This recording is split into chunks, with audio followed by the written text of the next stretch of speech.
पिछली बार आप सबने बहुत अच्छा देखा, कम से कम 225 के ऊपर व्यूज आ गए हैं। तो सबसे पहले आप सभी का धन्यवाद, और एक बार उस वीडियो को अच्छे से देखें। और आज अपन जो सीखने वाले हैं वो सीखेंगे किसके, ज्यों प्रक्रम के बारे में।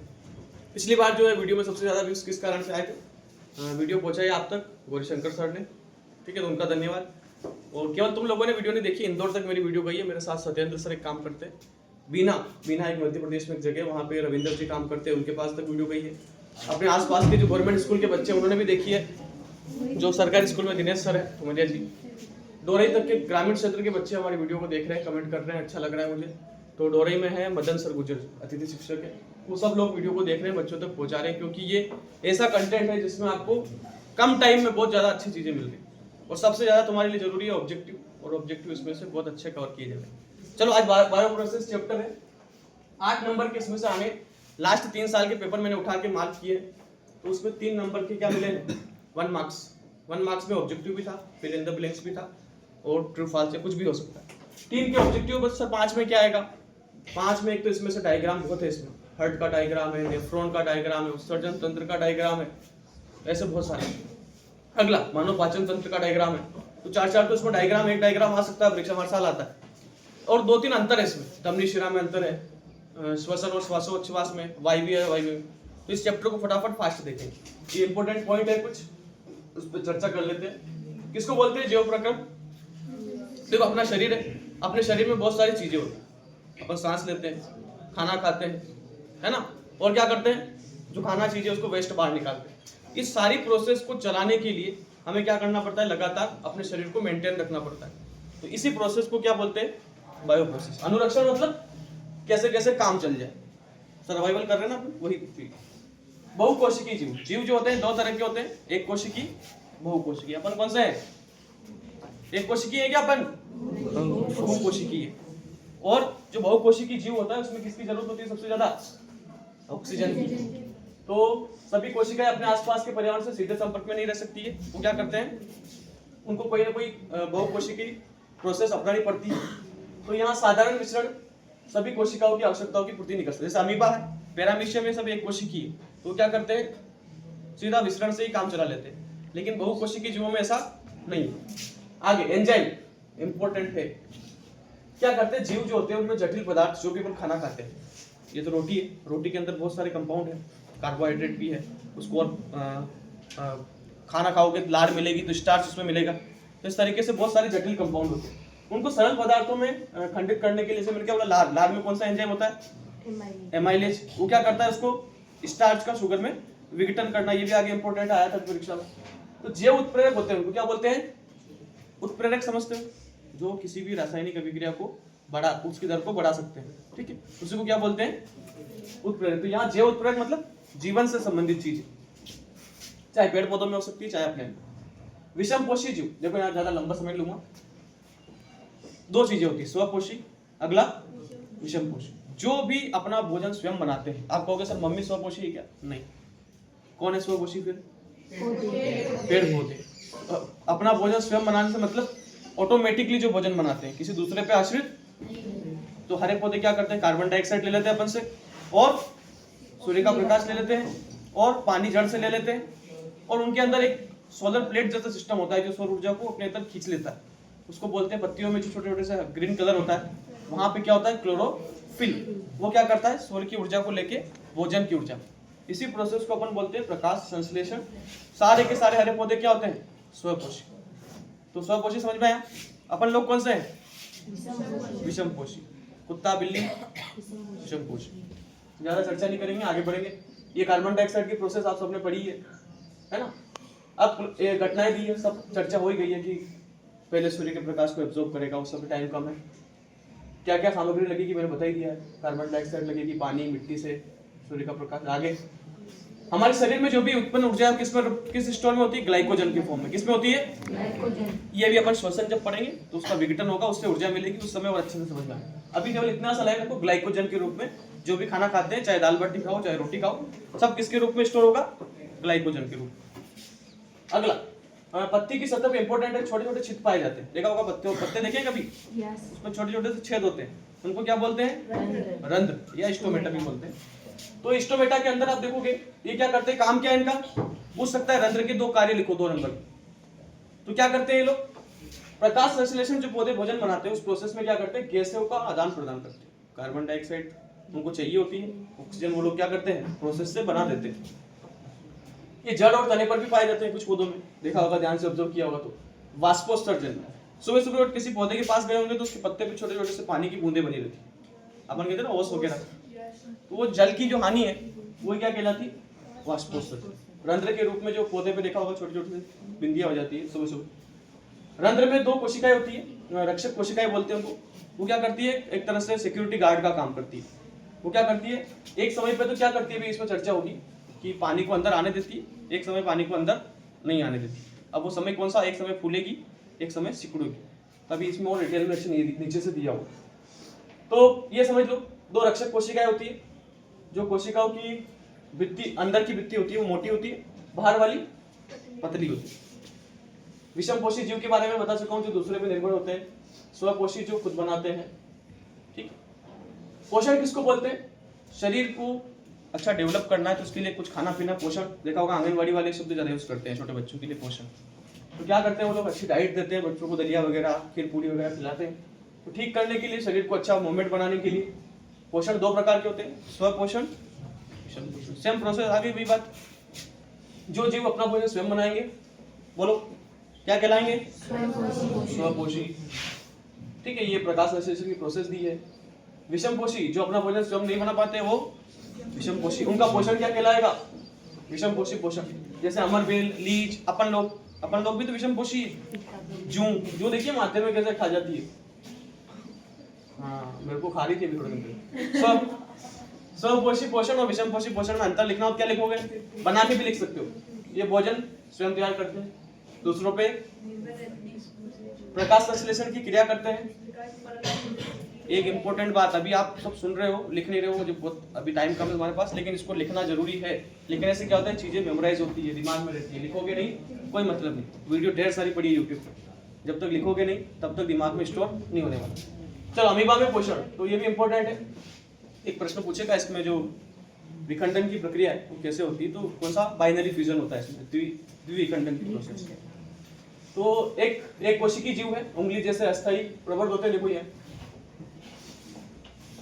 दिख रहे हैं, ये देखो भोजन को पकड़ लिया एकदम से खा गया, ये मुंह खोला, ये गया अंदर उसका है। ये खतरनाक जीव है, ठीक है। इसके जैसे और भी जीव है, पैरामीशियम है, यूग्लिना। पैरामीशियम कैसा होता है, ये चप्पल जैसा दिखता है, ठीक है। मनुष्य में अब आ गया इंपॉर्टेंट, जो हमारे बच्चों ने साइंस फेयर में भी समझाया है। तो मनुष्य में जो पोषण है वो कैसे चलता है, इधर समझिए। 2 तरह से, एक आहार नाल वाला पार्ट है पूरा का पूरा, और एक उसमें ग्रंथियों वाला पार्ट। तो जो ग्रंथियों वाला पार्ट है उसको पाचक ग्रंथियां बोलते हैं, और जो आहार नाल वाला पार्ट है उसको ये प्रोसेस से दिखाते हैं। इसमें यहाँ 7 स्टेप दिए, मैं और कम में भी समझा सकता हूँ, ज़्यादा में भी। तो समझना, सबसे पहले खाना खाया, मुंह से क्या करते हैं अपन, दांत होते हैं अपने। कितने दांत होते हैं, 32। तो 32 दांत के एक बार नाम देख लो, कहाँ गया, टाइम खत्म हो गया।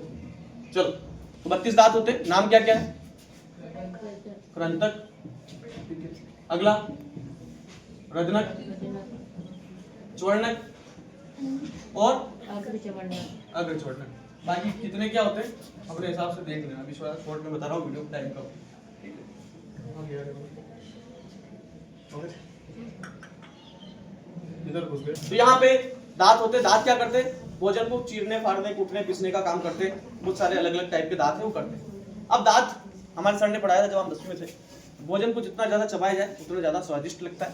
तो घर जाना, भोजन को अच्छे से चबा चबा के खाना, वीडियो देखते जाना। अगला, इसमें क्या होता है, जीवान होती है। जीवान क्या करती है, एक एंजाइम छोड़ती है, वो क्या है, लार से कौन सा एंजाइम, एमाइलेज। वो क्या करता है, भोजन को लसलसा बनाता है और फिर उसको आगे धकेलता है।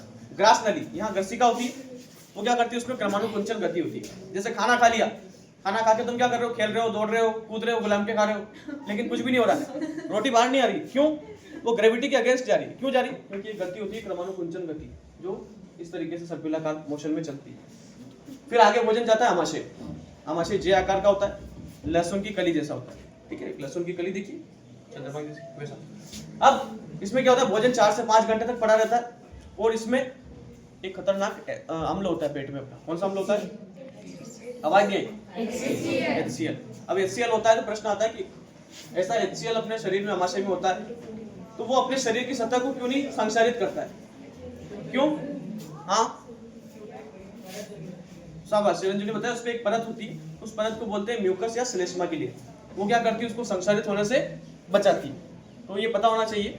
और एक और काम है उसका, वो क्या करते हैं? HCl क्यों निकलता है? क्योंकि जो भी अपन खाना खाते हैं उसमें थोड़ी सी मात्रा में बैक्टीरिया वगैरह होते हैं, तो अम्ल क्या करता है? उन बैक्टीरिया वगैरह को मार देता है। लेकिन ये सोचो उन लोगों के क्या होते हैं जो बैक्टीरिया ही खाते हैं। कुछ देश वाले होते हैं जो बैक्टीरिया खा जाते हैं, और फिर तो बैक्टीरिया सारे ही HCl मार देता होगा, है ना। बहुत सारे जैसे नॉनवेज वाले होते हैं तो बैक्टीरिया ही खाते हैं अलग अलग। चलो फिर क्या होता है? आमाशय से जाता है भोजन छोटी आंत में। छोटी आंत अपने पुराने रतनगढ़ के आटे जैसे एकदम सर्पिलाकार। तो यहाँ पे क्या होता है? लगभग 6.5 मीटर लंबी होती है, और इसमें जो है भोजन के भी, इसमें भी 3 पार्ट होते हैं, आगे देखेंगे। फिलहाल ये ध्यान रखेंगे सारा भोजन अच्छा पोषक तत्व भोजन में जो भी है वो कौन? छोटी आंत एब्जॉर्ब कर लेती है। बचा कुचा वेस्ट पदार्थ जाएगा बड़ी आंत। बड़ी आंत में फिर पानी का अब्जॉर्प्शन कर लिया जाएगा। ये 1.5 मीटर लंबी होती है बड़ी आंत। वैसे तो लंबाई में इससे छोटी होती है, लेकिन इसका व्यास बड़ा होने से इसको क्या बोलते हैं? ठीक है, बाकी उसका व्यास छोटा होता है, लंबी तो काफी है। फिर उसके बाद मलाशय में जाता है वेस्ट पदार्थ। पानी का अवशोषण बड़ी आंत में हो गया, मलाशय में गया। मलाशय से फिर क्या होता है? गुदा के थ्रू उत्सर्जन करके अपन सारी चीजें बाहर निकाल देते हैं। लेकिन छोटी आंत में ही इंपॉर्टेंट एक फैक्टर आता है ग्रंथियों के समय। देखो लाल ग्रंथि कहाँ काम आई? चबाते टाइम रसलसा बनाया। यकृत से पित्ताशय होता है। पित्ताशय क्या करता है? कौन सा रस निकालता है? पित्तरस। पित्तरस कहाँ मिलेगा? छोटी आंत के टाइम। फिर क्या होगा? अग्नाशय। अग्नाशय पे कौन सा रस निकलता है? इंसुलिन तो ठीक है, लेकिन एक रस और निकलता है, जठर रस। जठर रस भी क्या करता है? भोजन को पचाने में मदद करता है। जठर रस का पीएच मान पूछ सकता है परीक्षा में, कितना होता है? 1.2। शाबाश। चलो तो आगे बढ़ते हैं। यहाँ देखा हमको, मैंने दांत बताया था, जीवा तालू। हाँ ये तो भूल ही गए। बाल वाल आता है, देखा ना, ताल एकदम चिपक जाता है ऊपर। खाते हैं पर खाना कई बार बाल वगैरह आ जाता है ना, तो देखा होगा कैसे ऊपर की तरफ चिपक जाता है, बड़ी मुश्किल से फिर फूक दे निकलता है। तो तालू का काम भी थोड़ा इंपॉर्टेंट है इसमें। तालू मतलब ऊपर का जो हिस्सा है जीवान से ऊपर वाला। ग्रसिका के बारे में बता चुका हूँ, आमाशय के बारे में बता चुका हूँ, ठीक है। आमाशय की कार्य पूछ सकता है, क्या काम है? भोजन को ऐसा ही स्टोर करता है और भोजन का पाचन भी करता है। हाइड्रोक्लोरिक अम्ल अम्लीय बनाता है, और एक पॉइंट ये भी लिख सकते हो, जीवाणुओं को नष्ट करता है, बैक्टीरिया को मारता है। छोटी आंत बता ही दिया, 6.5 मीटर लंबी होती है। 3 पार्ट है इसके, कौन कौन से बोलेंगे एक बार सभी साथ में? ठीक है। अब ग्रहणी का सबसे, मान लो इतनी बड़ी वो आंत थी, उसमें 3 पार्ट तो बनाने पड़ेंगे समझने के लिए। तो सबसे पहला पार्ट कौन सा है? ग्रहणी, ड्यूडेनम। इसमें क्या होता है? सबसे छोटा खंड होता है, पेट में आंशिक रूप से बचा हुआ भोजन, चाइम, हमारे टाइम काइम बोलते थे हम लोग, चाइम पढ़ रहे हैं इसको। तो छोटी आंत में अवशोषण की तैयारी में चाइम रासायनिक पाचन में इंपॉर्टेंट रोल अदा करता है। उसके बाद आता है जेजेनम। ये क्या करता है? अवशोषण, जो मैं बोल रहा हूँ ना, भोजन का अवशोषण, ये जेजेनम वाले पार्ट में होगा। अमीनो एसिड और फैटी एसिड, जो भी घी वगैरह तुम खाते हो, ये सारी चीजें, और शुगर वगैरह, यही अब्सॉर्ब होती है। उसके बाद है कौन सा? पश्च शुद्रांत। इसमें क्या होगा? सिलवटों से बना है, कई छोटी छोटी उंगली जैसे, ये पूछता परीक्षा में। छोटी आंत में जो छोटे छोटे से ये उंगली जैसे प्रवर्त होते हैं, इनको क्या बोलते हैं? विलाई। विलाई हिंदी में नाम याद नहीं आ रहा, एक बार बता दूंगा कमेंट कर। तो विलाई बोलते हैं इसको। बड़ी आंत 1.5 मीटर लंबी है, भोज्य पदार्थों को। बड़ी आंत में भी देखो 2 पार्ट है, मलाशय और गुदा। मलाशय में क्या होता है? जल का अवशोषण। ये पूछ ले कि बड़ी आंत में तो जल का अवशोषण होता है, लेकिन कौन सी जगह? तो मलाशय वाले पार्ट। गुदा क्या करता है? अपच पदार्थ को बाहर निकाल देता है। लाल ग्रंथियों के बारे में पहले बता चुका हूँ। जठर ग्रंथि के बारे में सुन लो, हाइड्रोक्लोरिक पेप्सिन इसमें से निकलता है। यकृत, पित्तरस। अच्छा, यकृत में एक इंपॉर्टेंट, भोजन को अम्लीय माध्यम से कौन सा माध्यम बनाता है? इसका धन्यवाद करते, नहीं तो एसिडिटी से मर जाते हैं हम लोग। वसा का इमल्सीकरण, इमल्सीकरण बोले तो पाइसीकरण। क्या बोलते हैं इसको? पाइसीकरण। इसमें क्या होगा कि जो भी वसा खा रहे हो, अगर आप उसको स्ट्रक्चर फॉर्म में देखोगे तो छोटे छोटे से गोले देखने को मिलेंगे। उसको तोड़ने का काम कौन करेगा? ये जो वसा का पाइसीकरण होगा उसमें टूटेगा। अग्नाशयी रस, अग्नाशय से एक रस निकलता है, उसको बोलते हैं जठर रस भी बोलते हैं। तो जठर रस में क्या होगा? बहुत सारे एंजाइम्स निकलते हैं। एंजाइम क्या बोलते हैं? क्या होते हैं एंजाइम? पीछे से बोलो कोई। एंजाइम क्या होते हैं? हाँ बोलो। हाँ बोलो, अभी समझाया था पहली लाइन। क्या होते हैं एंजाइम? हाँ, लार में मिलते हैं, ठीक है, वो तो एमाइलेज एंजाइम है। जैसे उत्प्रेरक होते हैं वैसे ही किसी जीव को चलाने के लिए जैव उत्प्रेरक होते हैं। उन जैव उत्प्रेरक को क्या बोलते हैं? एंजाइम्स। क्या बोलते हैं? तो यहाँ पे एंजाइम कितने सारे हैं? ट्रिप्सिन है ना, लाइपेज है, ये सब एंजाइम। चलो आगे। ये प्रोटीन को अमीनो अम्ल, कार्बोहाइड्रेट को ग्लूकोज और वसा का वसीय अम्ल में ग्लिसरॉल में परिवर्तित कर देता है, ठीक है। श्वसन बड़ा इंपॉर्टेंट है, आएगा परीक्षा में। श्वसन क्या एक जैव रासायनिक प्रक्रिया है। इसमें क्या होता है? ध्यान से देखिए, ऑक्सीजन ली जाती है, कार्बन डाइऑक्साइड छोड़ते हैं। इस प्रोसेस से हमको क्या मिलता है? ऊर्जा। कैसे मिलती है नीचे समझेंगे। श्वसन को दो पार्ट में पढ़ेंगे। पहला, तुम पढ़ो बेटा, इधर क्या नाम इसका? सर थोड़ा जूम कर दो। पढ़ो पहला ए पॉइंट। हाँ बोलो, ऊपर वाला ये श्वासोच्छ्वास। श्वासोच्छ्वास मतलब सांस ली, सांस छोड़ी, भौतिक प्रक्रिया, कोई टेंशन की बात नहीं है। सांस ली, छोड़। गैसों का आदान प्रदान। श्वसन की प्रक्रिया में दो पार्ट है बेसिकली, श्वासोच्छ्वास और गैसों का एक्सचेंज। श्वास अंतर श्वसन किसको बोलेंगे? भाई जो भी हमने सांस ली है। अब हमने ऐसा थोड़ी किया कि केवल ऑक्सीजन को छान लिया बीड़ी की तरह, जैसे बीड़ी वाले पीते, ऐसा तो कुछ किया नहीं, सारी ली अपनों ने तो। लेकिन ये कैसे पता लगा कि ऑक्सीजन ही गई है अंदर? ये होता है विसरण के नियम से। अधिक सांद्रता से, अपने फेफड़ों में फिलहाल अभी क्या है? कम सांद्रता है, किसकी? ऑक्सीजन की। तो ज्यादातर मात्रा में कौन सी जाएगी? ऑक्सीजन। और जब ऑक्सीजन ब्लड स्टोर कर लेगा तो बचेगा क्या? ऑक्सीजन नहीं बचेगी, तो अधिकतर मात्रा में स्टोर होगी। अब बचा है कार्बन डाइऑक्साइड। तो कार्बन डाइऑक्साइड अधिक सांद्रता में तो किधर जाएगा? बाहर की तरफ। इस तरीके से प्रोसेस होती है। जब कार्बन डाइऑक्साइड बाहर जाएगा तो उसको बोलेंगे निह श्वसन, और जब ऑक्सीजन अंदर जाएगी तो ठीक है। गैसों का आदान प्रदान दो तरह से होता है, बाहरी श्वसन से और ठीक है। तो बाहरी श्वसन में क्या होता है? रक्त और वायु कुपिकाओं के बीच ऑक्सीजन और कार्बन डाइऑक्साइड का आदान प्रदान मिश्रण द्वारा होता है। तो वायु कुपिकाएं होती है, अपने शरीर में फेफड़े होते हैं, फेफड़ों के बीच में से छोटे छोटे से स्पंज जैसे फेफड़े होते हैं, उसके बीच में से छोटे छोटे गोले जैसी संरचना देखने को मिलेगी, ऐसे गोल गोल। उन्हीं को क्या बोलते हैं अपन लोग? वायु कुपिकाएं या एल्वियोली भी बोलते हैं उनको। वही मेन काम करते हैं एक्सचेंज का। आंतरिक श्वसन उत्तकों का होता है। कोशिकाओं के समूह को क्या बोलते हैं? उत्तक। तो जो कोशिकाओं का समूह है फेफड़ों में, वहां क्या हो रहा है? ऑक्सीजन रक्त से उत्तकों में प्रवेश करता है, वापस कार्बन डाइऑक्साइड भी क्या करता है? उत्तकों से रक्त में प्रवेश करता है। तो ये पूरा प्रश्न आता था 11वीं में आएगा, हालांकि इतना इंपॉर्टेंट है नहीं। आगे आंतरिक श्वसन, जो अपना इंटरनल श्वसन होता है, उसमें दो पार्ट, एक ऑक्सीजन की उपस्थिति में होगा और एक ऑक्सीजन नहीं होगी तब भी होगा, ठीक है। मान लो अभी मैं ऐसे सांस लेना छोड़ दूं तो क्या मर जाऊंगा 1 मिनट में? नहीं, थोड़ी देर बाद मरूं। तब तक तो कुछ ना कुछ प्रोसेस चलेगी, शरीर में ग्लूकोज का विखंडन तो होगा, लेकिन उस समय ऑक्सीजन नहीं है फिर भी काम चल रहा है। वो कौन सा श्वसन है? अवायवीय या अनाक्षिक श्वसन, दोनों एक ही नाम। इसमें क्या होता है? पूरा ऑक्सीकरण होता है। इसमें ठीक। इसमें क्या बनेगा? लास्ट में प्रोडक्ट इंपॉर्टेंट है, ऑब्जेक्टिव में आता है, कार्बन डाइऑक्साइड और पानी। इधर क्या बन जाता है? ये अल्कोहल दारू, हाँ अल्कोहल बन जाता है और कार्बन डाइऑक्साइड, ठीक है। अल्कोहल देखो अपने शरीर में होता है, लोग इतना खर्चा करते हैं, आँख से शोषण कर लो अल्कोहल मिल जाएगा। ये कहाँ होती है? कोशिका द्रव्य और माइटोकॉन्ड्रिया में। इधर वाला केवल कोशिका द्रव्य में। ग्लाइकोलाइसिस और क्रेब चक्र, ये 11वीं में है, बड़ा इंपॉर्टेंट है। जो वायु लेंगे, लेकिन तो वायु लेंगे, प्लस भी पास हो जाए बड़ी बात। ये ग्लाइकोलाइसिस में होता है, इसमें ज्यादा ऊर्जा निकलती है। और जैसे अपने घर में बिल आता है तो व्यवहारिक विद्युत का जो व्यापारिक मात्रक वो क्या है? विद्युत, घर में इलेक्ट्रिसिटी आती है, उसको किस में बोलते हैं घर वाले चिल्ला चिल्ला के? यूनिट। यूनिट में है व्यापारिक मात्रक। वैसे ही शरीर में जो ऊर्जा बन रही है उसका मात्रक क्या है? एटीपी। फुल फॉर्म बताएगा कोई? ATP, adenosine triphosphate. तो इसमें 38 एटीपी मिलती है, किसमें? वायवीय श्वसन में। इधर केवल 2 एटीपी, क्योंकि ऑक्सीजन एब्सेंट था। क्या बना? ग्लूकोज, कार्बन डाइऑक्साइड मिलके कितनी कैलोरी ऊर्जा निकली? 613। इधर क्या हुआ? ग्लूकोज भी था, कार्बन डाइऑक्साइड भी था, और वो जो क्या बोलते हैं अल्कोहल भी था, लेकिन ऊर्जा कितनी निकली? केवल 54 कैलोरी। अभी थोड़ा सा गेम करते हैं 2 मिनट, उसके बाद सोच आपको क्या करना है, जो वीडियो देख रहे हैं वो लोग भी, रात मैं जो बोलूंगा ठीक उसका उल्टा करना है। मैं बोलता हूँ ऊपर तो दोनों हाथ ऊपर, मैं बोलता हूँ नीचे तो दोनों हाथ नीचे, लेकिन उल्टा है।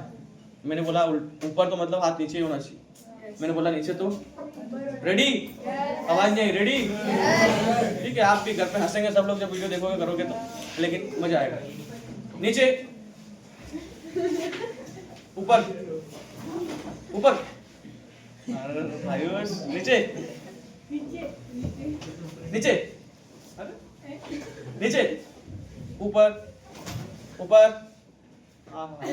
तो भाई मजा आ गया, मजा आ गया। चलो ठीक है, टाइम कम है, वीडियो में टाइम कम है।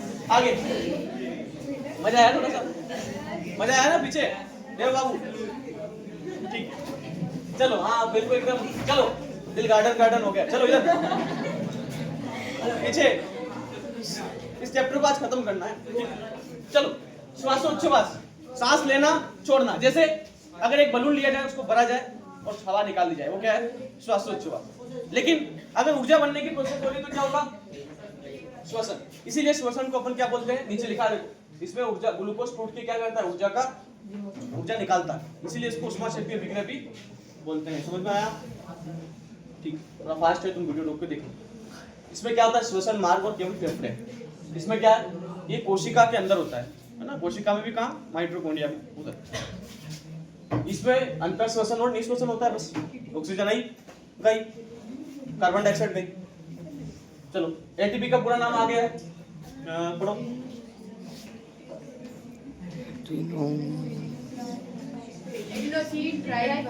नहीं, इसको पढ़ने को उसका मौन व्रत है आज। बोलो क्या बात? एडेनोसिन, हाँ एडेनोसिन, ठीक। तो ये क्या करता है? पेशियों के सिकुड़ने और तंत्रिका आवेग के लिए जिम्मेदार है। जलीय जीव, ये ध्यान रखना, मानव, कुत्ता, बिल्ली, गाय, गधेड़े जो भी है, सब में श्वसन अंग कौन है? फेफड़े। क्या है? और अपने यहाँ फेफड़े किस जगह होते हैं? वक्ष गुहा में। कहाँ होते हैं? ये जो छाती है इसको वक्ष बोलते हैं, और अंदर का जो एरिया है वक्ष गुहा। समझ में आया? अब मछलियां जो होती है, मतलब पानी के अंदर जो जीव रहते हैं, उनमें फेफड़े श्वसन अंग नहीं है। श्वसन अंग तो है, लेकिन फेफड़ा श्वसन अंग उनमें नहीं है। तो कौन सा है? गिल या क्लो, वो होता है। तो गिल से क्या करते हैं? अब गिल में जो मछलियां, उनमें अपने बराबर क्षमता नहीं होती है सांस लेने की, तो वो क्या करते हैं कि देखो, जल में विलय, जल में जो H2O तो ऑक्सीजन है, उसका उपयोग करते हैं, तो कम है, वो कम मात्रा में। उनकी श्वसन दर जो इतनी खास नहीं होती, इसीलिए शॉर्टकट में जब से सिखाया जाता है, मछली जल की रानी, बाहर निकाल मर जाएगी। चलो ये पूरा प्रोसेस है, पहले भी समझाया है। सबसे पहले नाक से शुरू होता है श्वसन की प्रोसेस, नासा छिद्र, फिर नासा द्वार, जो लिखा है एक ही बात है। ऑक्सीजन, कार्बन डाइऑक्साइड आती है जाती है। ग्रसनी, ग्रसिका के पास एक ढक्कन होता है, ढक्कन वाली बात तो बता के किया हूँ, तुमको बड़ा मजा आता है जब बोलता हूँ। एपिग्लोटिस होता है यहाँ पे, किस जगह होता है? श्वास नली के ऊपर। वो क्या करता है? जब खाना वाना खाते हैं तो श्वास नली को ढक के रखता है ना? ये बात बताई भी है कई बार, फिर से बतानी पड़ रही है। क्या करता है? जब भोजन करते हैं, मान लो किसी ने सांस ले ली, तो क्या होगा? वो ढक्कन खुलेगा और भोजन किधर चला जाएगा? किधर चला जाएगा? श्वास नली में। और श्वास नली में बहुत ज्यादा प्रेशर होता है, तो भोजन या पानी जो भी आपने खाया है वापस किधर आएगा? ऊपर। इतना प्रेशर से आएगा कि इस बार मुंह से नहीं निकलेगा। कहाँ से निकलेगा? नाक से। और आप लोगों को बड़ा मजा आता है, सब करके दिखा दो प्रैक्टिकल। एक बार पानी पी लो और हंस जाओ। चलो, तो श्वसन में एक वर्णक होता है, हीमोग्लोबिन बोलते हैं। ये रक्त में भी होता है, दोनों में सेम। ऑक्सीजन के साथ अगर हीमोग्लोबिन मिला होगा तो क्या बोलेंगे? Oxyhaemoglobin. क्या बोलेंगे पीछे हर्षित? Oxyhaemoglobin. और कार्बन डाइऑक्साइड के साथ मिला होगा तो कार्बोक्सी हीमोग्लोबिन। इंपॉर्टेंट है रक्त, ब्लड। ब्लड के काम पूछेगा परीक्षा में, तो ब्लड का काम क्या है देख लो। पहले होता क्या है? लाल रंग का होता है, संयोजी उत्तक होता है, इसमें हीमोग्लोबिन वर्णक पाया जाता है। जैसे पूछेगा लाल रंग क्यों होता है? किसके कारण? हीमोग्लोबिन वर्णक के कारण। तापमान को नियंत्रित करता है, भोज्य पदार्थ और गैसों का आदान प्रदान करता है, उत्सर्जी पदार्थों को उत्सर्जी अंगों तक ले जाना, शरीर को संक्रमण से रक्षा करना, ये कुछ इसके काम रक्त के। कौन के काम लिख के आने? एक बार नजर मारोगे, एक दो बार लिखोगे, याद हो जाएगा। हृदय, हृदय को मैं समझा देता हूँ, पर वापस मुझे लग रहा है थोड़ा डर, कहीं ऐसा ना हो कि ये गायब भी हो जाए। होगा तो फिर से वीडियो स्टॉप करना पड़ेगी। चलो एक बात समझ लो जिन्होंने हार्ट नहीं पढ़ा, हमारा हृदय जो है एक बंद मुट्ठी के जैसा दिखता है। तुम वैसा मत बना के आना, तुम थोड़ा सा प्रैक्टिस करके ही जाना। ये रहा अंगूठा, बंद मुट्ठी कैसी होती है, कैसी होती है? ये अंगूठा हो गया, कितने उंगलियां? 1 2 3 4, थोड़ा सा टेढ़ा होता है, मतलब ट्रायंगल शेप। बीच में एक दीवार होती है, दीवार का नाम क्या है? सेप्टम। इधर क्या है? कितने कक्ष हो गए? 1 2 3 4, कितने हो गए? 4। नाम सिर्फ 2 ही है। पहला आलिंद और निलय। निलय कौन सा? नीचे से निलय, ऊपर से, ठीक है, ये भी ठीक है, और ये अभी पूरा प्रोसेस समझा दूंगा 2 मिनट में, ठीक है। ये क्या है? राइट साइड पे, तो दाया, ये दाया, इससे 4 ऑब्जेक्टिव आ सकते हैं, मतलब तैयार हो सकते हैं। ये बाया, कौन सा है? ये चल, नीचे से भी रक्त आता है शरीर में, है ना? रक्त जो पूरा शरीर से 2 चीजों से देखा अपने शरीर में रक्त बहता है। शरीर में रक्त के बारे में पढ़ लिया, तरल संयोजी युक्त के, लाल रंग का है, हीमोग्लोबिन वर्णक है। तो 2 तरह की वाहिकाएं होती। पहला, एक वाहिका है धमनी, दूसरी वाहिका है। धमनियों में ऑक्सीजन वाला रक्त दौड़ता है, कौन सा? इसलिए इसको शुद्ध रक्त बोलते हैं। शिराओं में CO2 वाला रक्त दौड़ता है, इसलिए इसको अशुद्ध रक्त भी बोलते हैं। अब पूरे, जैसे मानो डॉक्टर ने इंजेक्शन लगाया, कहाँ लगाएगा? नसों में, नोड की शिराओं में लगाए। शिराओं से ब्लड कहाँ जाएगा? दाएं अलिंद में। सबसे पहले कहाँ जाएगा? जो ऊपर वाला है, ऊपर वाला यहाँ से आएगा, नीचे वाला चेस्ट से ऊपर वाला इधर से आएगा, और नीचे वाला नीचे से आएगा। तो नीचे से सर नीलय में आ जाएगा क्या? नहीं, नीलय में नहीं आएगा। आएगा किधर ही? दाएं। सबसे पहले रक्त कहाँ आता है? ये कौन सा है? कहाँ गया? Carbon dioxide. अब यहाँ एक वॉल होता है, क्या होता है? द्विबल्ली। कौन सा होता है? कपाट होते हैं इसमें, ठीक है। शिराओं में भी क्या होते हैं? धमनी में कपाट नहीं होते। तो ऐसे हृदय में भी, आप स्थान में पूछे कपाट होते हैं, तो आप हृदय भी लिख सकते हो, शिरा भी लिख सकते हो। ब्लड आया किधर? सबसे पहले दाएं। अब जाएगा वॉल के थ्रू किधर? दाएं नीले में। दाएं नीले से अब रास्ता कुछ है नहीं जाने का, सब किधर जाएगा? तो 3D शेप में अगर आप देखोगे तो यहाँ से एक रास्ता मिलेगा पीछे की साइड, इसमें से कहीं काटापीटी कहीं नहीं हो रही, यहीं से एक नली निकलती है। तो अपने जो फेफड़े होते हैं, इन फेफड़ों के पास जाएगा। फेफड़ों में विसरण का नियम लागू होता है। वायु कूपिकाएं होती, वायु कूपिकाओं में ऑक्सीजन भरे रहती, वो ब्लड में जाएगा, ऑक्सीजन उसको मिलाएगी, मिला के इस बार किधर आएगा? बाएं आलिंद में। और ये वाल का क्या काम था बताना बोल रहा हूँ मैं। ये रक्त को क्या करेगा? देखो रक्त क्या, हमारा हृदय जो लगातार पंप करता रहता है। अब पंप करने के दौरान ऐसा भी तो हो सकता है सर, नली से जो आया ये वापस रिटर्न चला जाए। इंजेक्शन वाला सिस्टम समझो, अगर आपने एक बार किया फुल यहाँ तक आया और आपने इंजेक्शन को वापस खींच लिया, इधर भी तो आ सकता है, लेकिन ये बॉल क्या करते हैं? केवल एक दिशा में इसको जान देते हैं, वापस उधर नहीं जान देते। तो ऐसे ही यहाँ से जब शुद्ध होकर आया फेफड़ों से, तो किधर आएगा? बाएं आलिंद। बाएं आलिंद से फिर वापस एक वॉल है त्रिवल्ली। कौन सा वॉल है? ये इसको आने तो देखा, लेकिन वापस फेफड़ों में। अब सर कहाँ जाए? वापस रास्ता नहीं है, तो यहाँ से वापस एक 3D शेप देखोगे तो ये जो दिख रहा है ना, ये ऊपर वाला हिस्सा उंगली वाला, इसको बोलते हैं एओर्टा। क्या बोलते हैं? ये है महाधमनी। क्या है? यहीं से फिर पूरे शरीर में ब्लड जाता है। तो एक ऑब्जेक्टिव आया था, थोड़ा सा लिखने में मुझसे गलती हुई थी अपनी बोर्ड में, कि महाधमनी में क्या है? तो महाधमनी भी क्या है? धमनी ही है, उसमें भी कौन सा रक्त बहेगा? बस उससे बहुत सारी धमनियां निकलती है, इसका नाम इसलिए क्या पड़ गया इसका? महाधमनी। बाकी अपवाद कौन सी होंगे? अपवाद होंगे ये जो फेफड़ों से लाने और ले जाने वाले। क्यों? क्योंकि जब फेफड़ों से जो लेके आ रही है वो कौन सा लेके आ रही है? शुद्ध।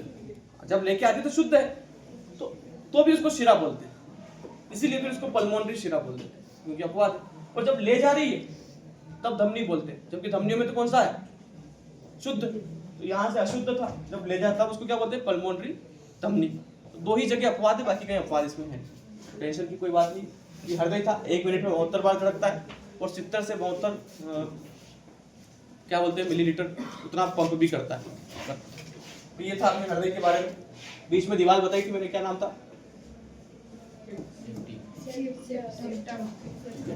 बाकी ज़्यादा कुछ है नहीं, टेंशन की बात नहीं।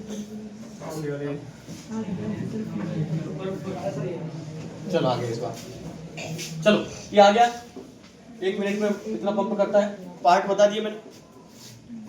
ब्लड प्रेशर बढ़ जाता है घर पे, क्यों बढ़ता है? देखो रुधिर वाहिकाओं में क्या होता है, जो दाब लगता है। अच्छा ये भी पूछेगा, ब्लड प्रेशर से याद है, धमनियों में और शिराओं में तुम पढ़ते हो, धमनियों में क्या होता है? धमनियों की भित्ति मोटी, शिराओं की।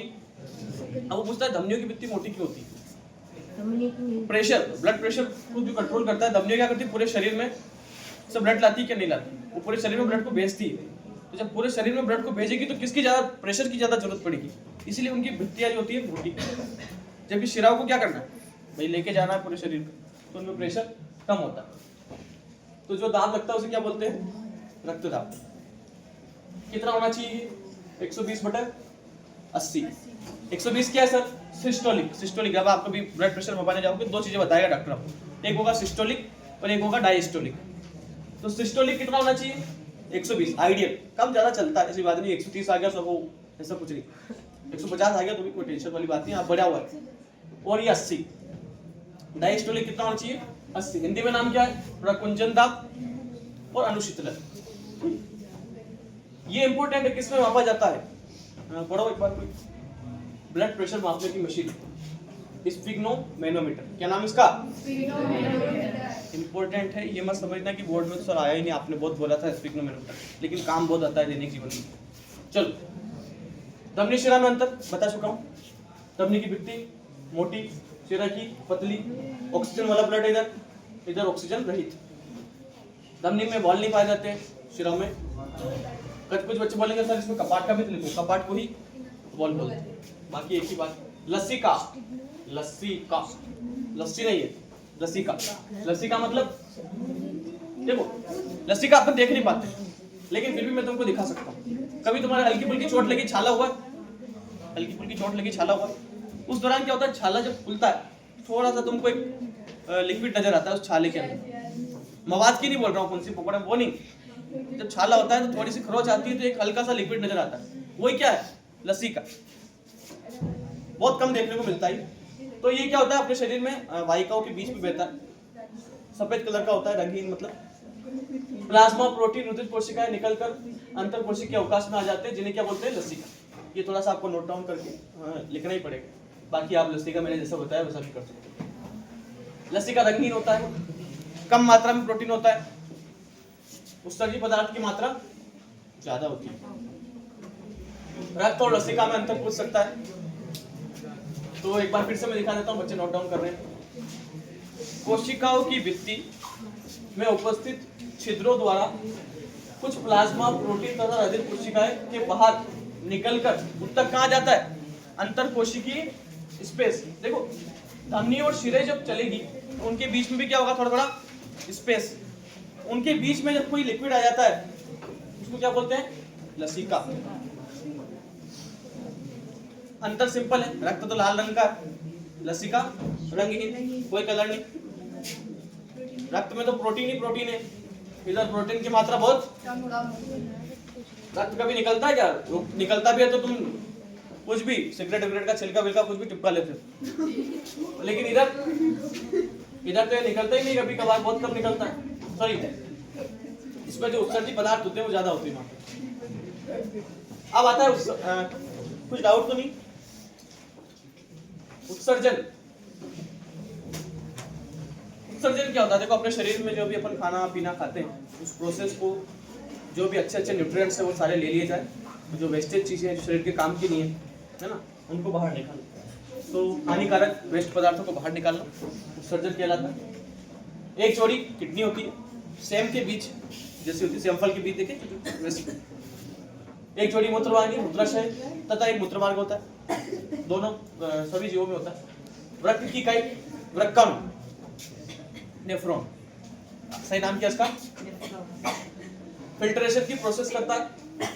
चलो क्या क्या फिल्टर करने में मदद करता है? कुछ मात्रा में एब्जॉर्ब भी करता है। क्या क्या एब्जॉर्ब करता है? ग्लूकोज, एमिनो एसिड, लवण और जल।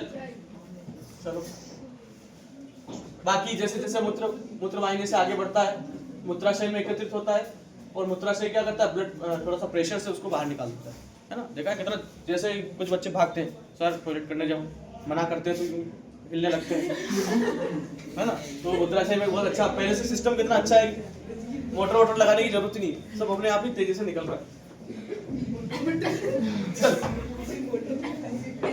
बच्चों को बड़ा मजा आता है, जब बाकी पूरी क्लास में मजा नहीं आता है, ऐसी बातें बोलता हूँ तो भी मजा आता है। किडनी के काम क्या है, रक्त का शोधन करना, मतलब रक्त को बोलो फिल्टर करना, रक्त को। कुछ बच्चे तो मुंह में टेप चिपका के आते हैं कि बोल दिया तो गड़बड़ हो जाएगी। शरीर में अम्ल तथा क्षार के संतुलन को बनाने को, कितनी ये अम्ल क्षार तो हर जगह आ रहा है जीवन में। ये मतलब अपना शरीर देखो कि हर चीज का पूरा एकदम सिस्टमेटिक चल रहा है मामला। भाई हृदय सेंटर में रखा है ताकि छोटा इधर वाला फेफड़ा ज्यादा पतला नहीं हो जाए, कहीं पतला तो है ही इसके मुकाबले राइट वाले के तो, लेकिन उसको ऐसा सेंटर किया कि हाँ दोनों का संतुलन बना रहे। नाक में छोटे छोटे बाल लगा दिए ताकि धुआं वगैरह कचरा वगैरह जाए नहीं, जाए तो छींक भी आ जाए, जम जाए तो श्लेष्मा की परत बना दी। HCl के ऊपर वो म्यूकस की लेयर बना दी। छोटी आंत में वापस 3 तरह के पार्ट कर दिए, वो अच्छा खाना वही खा लेता है। बाद में मोटर वोटर का कोई सिस्टम ही नहीं है, सब आराम से जा रहे हैं, उठ रहे हैं, सुबह निकल रहे, कर रहे हैं, कोई टेंशन की कोई बात ही नहीं है। क्या शरीर है।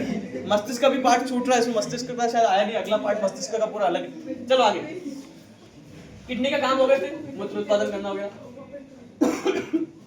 पादपों में परिवहन, पादपों बोले तो रसीबी वालों को लगेगा पता नहीं क्या है, पेड़ पौधे। भाई पेड़ पौधों में क्या होता है, मैं थोड़ा सा कोई पानी का बोतल दो, रोक दे अरे आज कम बोल के ज्यादा टाइम लगे। चलो, तो पादपों में परिवहन, पेड़ पौधों में कैसे होता है, तो 2 चीजें हैं यहाँ पे, केवल 2 चीजें ध्यान रखनी। पहला, जो भी इसमें समान उत्तक होते हैं 2 तरह के, जाइलम और जाइलम का याद रखेंगे। जैसे जाइलम जल के लिए, पानी वगैरह पिया, अभी पानी पिया, ड्रेस पर रखा, जल के लिए जाइलम, और जो खनिज और भोज्य पदार्थ, सॉरी खनिज तो उसी में आएगा, भोज्य पदार्थों के लिए कौन सा है, फ्लोएम। फ्लोएम पत्ती द्वारा बनाए गए भोज्य पदार्थों को सभी भागों तक पहुंचाता है, जबकि जाइलम क्या करता है, जड़ से लेके पौधों के ऊपरी भाग तक उसको पहुंचाता है। तो जो जाइलम का काम है वो कैसा है, ग्रेविटी के अगेंस्ट है ना। गुरुत्वाकर्षण तो कहता नीचे आना चाहिए, लेकिन वो जाइलम उसको ऊपर पहुंचा रहा है। वाष्पोर्जन, पढ़ो कोई, कृष्णा पढ़ो। पादप के वायवीय भागों द्वारा वाष्प के रूप में जल की हानि उत्पन्न, एक शब्द में आ सकता है, एक और सभी पढ़ेंगे। पादप के वायवीय भागों द्वारा वाष्प के रूप में जल की हानि वाष्पोर्जन कहलाता है। कुछ बच्चे तो टेप लगा के बैठे रहते हैं। चलो अगला, क्या लाभ है कि जल तथा विलय खनिज दोनों को ऊपरी मुखी गति में बिल्कुल ऊपर करता है, ताप के नियमन में, रंध्र के खुलने और बंधने में एक अच्छा इंस्पिरेशन काम। कैसे पादपों में कैसे उत्सर्जन होता है उस पर बात करते हैं। बड़ा कभी जिज्ञासा आती है मन में, जैसे अपन लोग वेस्ट चीजों को बाहर निकालते हैं वैसे पेड़ पौधे भी निकालते होंगे। तो देखो कैसे, क्या बहुत सी मृत कोशिकाएं होती है इसमें, पत्तियों का सही होता है, रेजिन, गोंद, ये सब क्या जाइलम में स्टोर होकर रहते हैं, तो आसपास की मृदा में उत्सर्जन करते हैं। और वाष्पोत्सर्जन द्वारा निकालते हैं अपशिष्ट। वाष्पोत्सर्जन से तो पानी वगैरह की जल की हानि होती है। चलो अब आगे क्विज की बारी, बड़ा इंपॉर्टेंट पार्ट यही देखना है, बाकी वो तो वो नहीं देखेगा। चलो, वसा का वसी अम्ल में परिवर्तित करता है कौन, लाइपेज।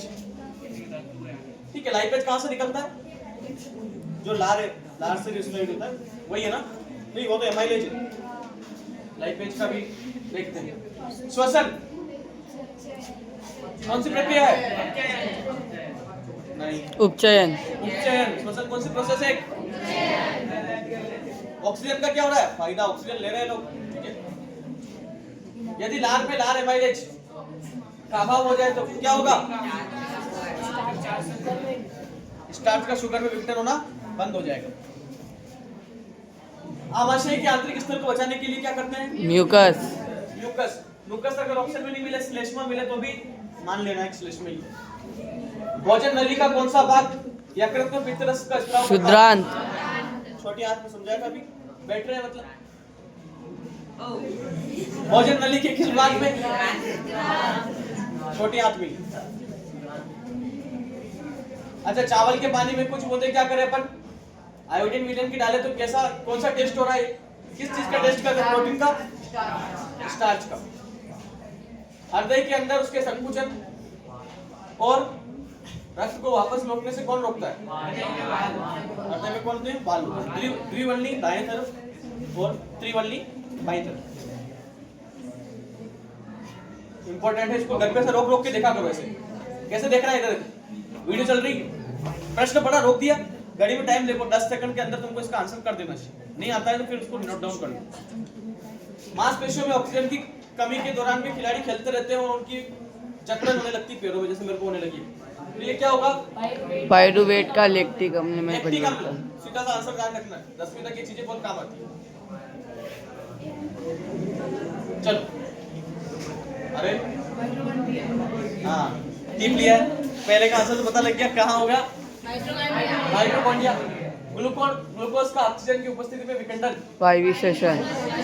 पाइरुवेट का ऑक्सीजन की अनुपस्थिति में अंतिम उत्पाद एथेनॉल, भाई अल्कोहल। और पाइरुवेट का ऑक्सीजन की उपस्थिति में विघटन। हाँ, जलीय जीव श्वसन के लिए जल में मिले, जल में घुली हुई। मनुष्य शरीर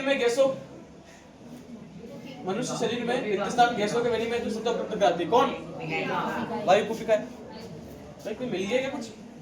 मानव शरीर में ऑक्सीजन परिवहन के लिए कौन उत्तरदायी है? हीमोग्लोबिन। क्या बात है? सरीसृप जंतुओं में 4 कोष्ठी कितना होता है? सॉरी 4 कोष्ठी तो अपने अंदर होता है, इसमें कितना होता है? सिर्फ 3। सरीसृप मतलब ये छिपकली वगैरह ये लोग। तो 3 होते हैं, 3 में भी क्या? 2 अलिंद 1 निलय। और अच्छा एक बात, एक सरीसृप, मगरमच्छ को सरीसृप बोलेंगे क्या? मगरमच्छ तो पानी में रहता है। मगरमच्छ में अपने जैसे 4 कक्ष होते हैं। मगरमच्छ का हृदय भी कितना है? 4 कक्ष। इसकी बिजली मोटी और लचीली धमनी की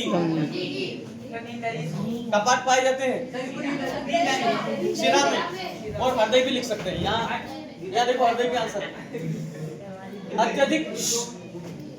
अत्यधिक रक्तस्राव की दशा में रक्त का थक्का जमा कर अनुरक्षण करती है। अरे ये वो डेंगू हो जाता है अपने शरीर में कम प्लेटलेट्स। पादपों में जल का संवहन। जल मतलब जाइलम। भोजन मिला लो एक बार, सब सही है। पित्तरस आयुष मिला। पित्तरस किसमें? आगे बैठा कहाँ? पित्तरस किसमें मिला है? पित्ताशय। शाबाश। तो बता बेटा, थोड़ा सरल बोला।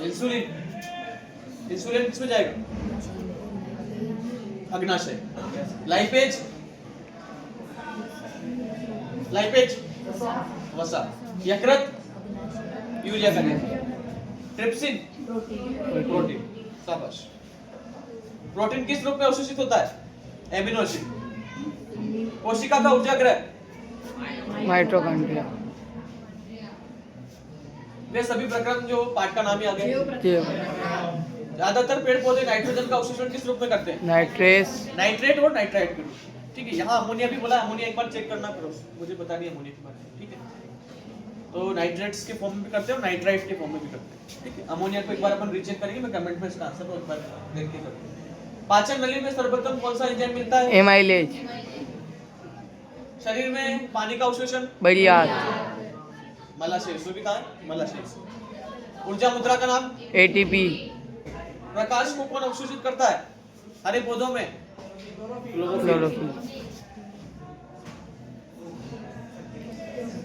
रख लिया तुमने। मनुष्य में दोहरा परिसंचरण होता है? सत्य बात। हाँ भाई, एक बार आया रक्त है ना, खांचों में गया, दोनों वालों में, फिर वापस आया उसमें गया, वो दोहरा परिसंचरण। बायां अलिंद शरीर के विभिन्न भागों से आए? असत्य। देखो हार्ट वाला मैंने पढ़ा रखा है, आराम से उसको समझ लेना। बायां अलिंद क्या होता है? शरीर के विभिन्न भागों से आए ऑक्सीजन। असत्य है। बायां निलय ऑक्सीजनित रक्त को शरीर के विभिन्न भागों में प्रेषित करता है। सत्य। बायां अलिंद ऑक्सीजनित रक्त को दाएं निलय में प्रेषित करता है। ये क्या है? बायां अलिंद ऑक्सीजनित रक्त को दाएं निलय में, देखो इधर का सिस्टम इधर आ ही नहीं सकता, तो असत्य हो जाएगा, क्योंकि बीच में सेप्टम की दीवार होती है। दायां अलिंद ऑक्सीजनित रक्त को शरीर के विभिन्न भागों से आने पर ग्रहण करता है। चलो मिला लो। ये 2 नंबर के कुछ प्रश्न है, इसके बाद तो सीधा बड़े डायग्राम पे चलो। भोजन का पाचन में लार की क्या भूमिका है? लसलसा बनाता है, कौन सा एंजाइम है? एमाइलेज है, जो जटिल अणुओं को सरल अणु में। ये इंपॉर्टेंट लाइन है। एमाइलेज सबको पता है? ठीक है, बाकी मैं सीधा बड़ा प्रश्न दिखाता हूँ।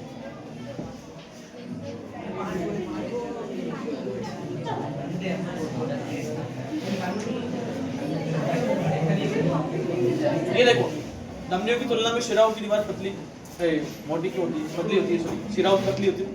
तो उसका ब्लड प्रेशर ही एकमात्र कारण, इसमें दाब नहीं होता, इसमें दाब होता है।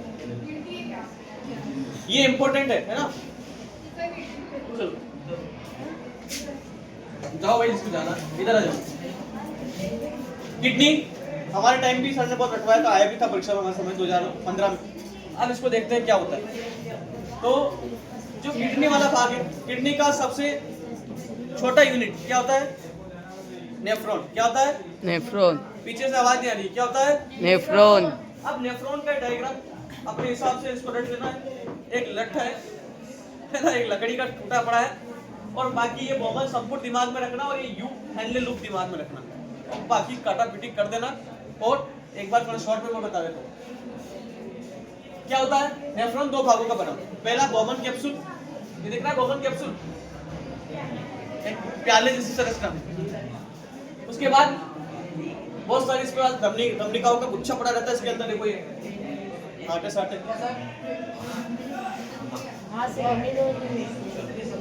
फिर से समझा रहा हूँ। नेफ्रॉन किडनी की संरचनात्मक इकाई होती है वृक्क की। उसका भी अगर जूम करें माइक्रोस्कोप पे तो ऐसा दिखेगा, है ना? तो ये दिखने पे कैसा दिखेगा? एक तो लकड़ी का टूटा बनाना, इसको नाम दे दो संग्राहक वाहिनी। क्या नाम दे दो?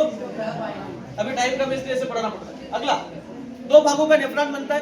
पहला एक प्याले जैसा स्ट्रक्चर रहेगा, या फिर इसको बोलेंगे, क्या बोलेंगे? तो उसको बोलेंगे क्या? कॉमन संपुट। ठीक है। अगला स्त्रावित कुंडलित भाग, इसमें 3 पार्ट है। कुंडलित नलिका, यू आकार का हैंडल लूप का रहा। थोड़ा इसको एक बार देख लेना, टाइम कम है, और भी डायग्राम इसमें इंपॉर्टेंट है। ये बताया था वायु श्वसन आता है, ये आता है परीक्षा 3 नंबर धमनी शिरा में। ये भी आ सकता है। स्टोमेटा देख लो इधर, मैंने बोला था ना 2 गार्ड सेल होती, रक्षक कोशिकाएं, इनको द्वार कोशिकाएं बोलते हैं। ये रंध्र है, ये हरा हरा क्या है? क्लोरोफिल। क्या है? ठीक है। ये पाचन तंत्र का चित्र है, और ये हो गया तुम्हारा लगभग मामला खत्म। ये ग्लूकोज का विखंडन कैसे होता है? चलो अभी तुम्हारा मन नहीं है पढ़ने का, बस ये क्या है?